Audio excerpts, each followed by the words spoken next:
Hello, my name is Professor Christina Kazanov from St. Leo University, which is in the Tampa Bay, Florida area. I am also the Nature Coast Unit Chair of the NASW Florida chapter.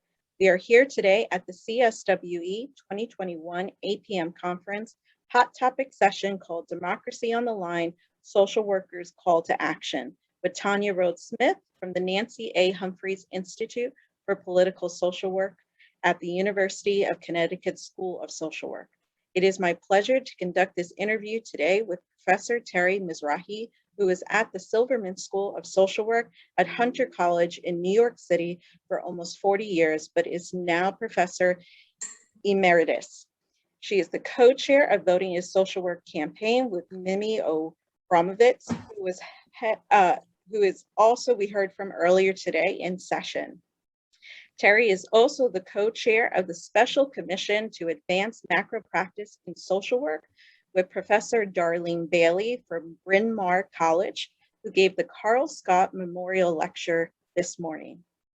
Terry, I would like to discuss with you about your work with the Voting is Social Work campaign, and I'm going to bring up just some talking points and hope that you can elaborate with us a little bit more. So I was hoping you could talk a little bit more about how this campaign got started. Absolutely. It's a pleasure to be on this recorded call. I'm sorry I'm not in Orlando, Florida today for personal reasons, but I'm delighted to have this opportunity to be with my colleagues, Tanya and Mimi and Christina. We're all part of the leadership of the Voting is Social Work campaign, also known as the National Social Work Voter Mobilization Campaign, a mouthful. So very briefly, it got started sort of by accident. You heard from Professor Abramowitz earlier a lot about the history of social work and voting rights, of voter suppression.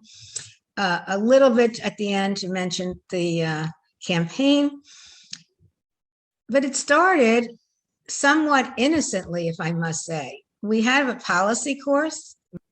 The 2016 election, we could all remember that fall, and our policy question to our policy students was to put a post up, what is your agency doing to around the 2016 election? You will recall or heard that registering people, doing nonpartisan or bipartisan events, getting people to the polls, all of that is legal. Certainly it's ethical among our profession. So in 2016, we asked that question.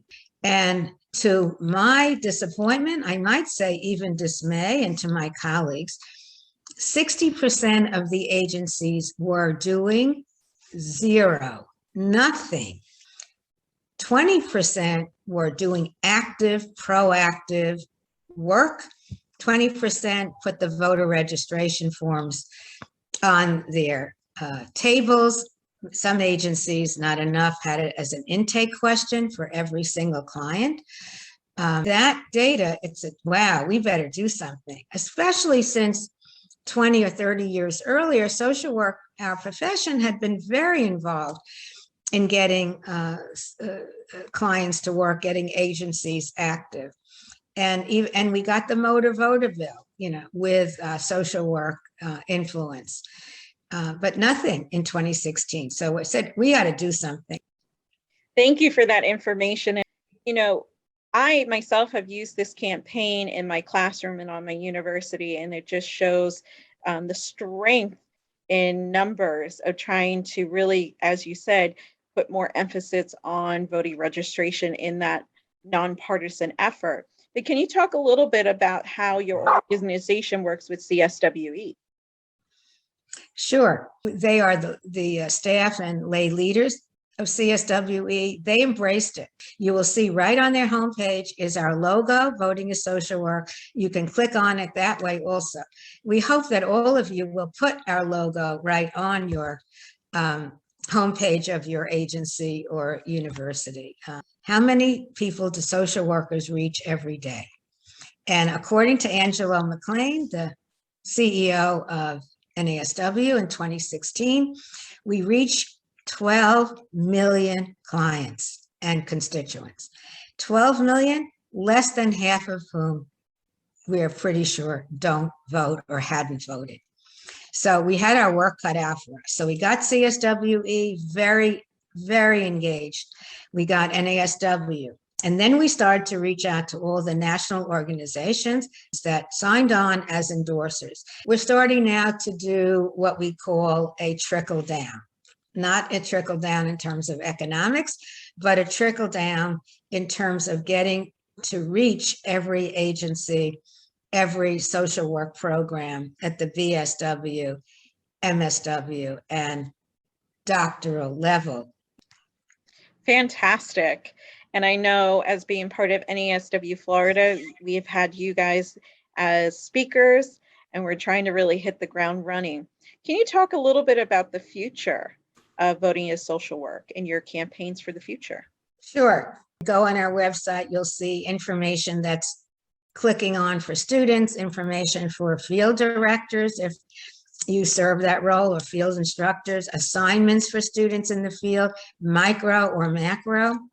But we think the field is the hub, because the field connects the schools to the agencies, to the students, and then, of course, ultimately to our clients and constituents. In the future, for future work, a couple of things that you'll see. Let's fast forward to Social Work Month in March of 2022, and we hope this may be the kickoff. The power of three. We're asking everybody at every level to register 3 people from their personal lives, their professional lives. Find 3 people between now and the cutoff dates in 2022 to register. And then those people, please ask if they would register 3 people. And you can imagine that how that ripple effect will be if we are successful in that campaign. So I think that the combination of moving toward looking ahead, what you need, you'll tell us today in this session and beyond. Very, very happy to have participated in this, and hope to meet you all in person one day, and hope the power of social work is felt in the universe. Thank you.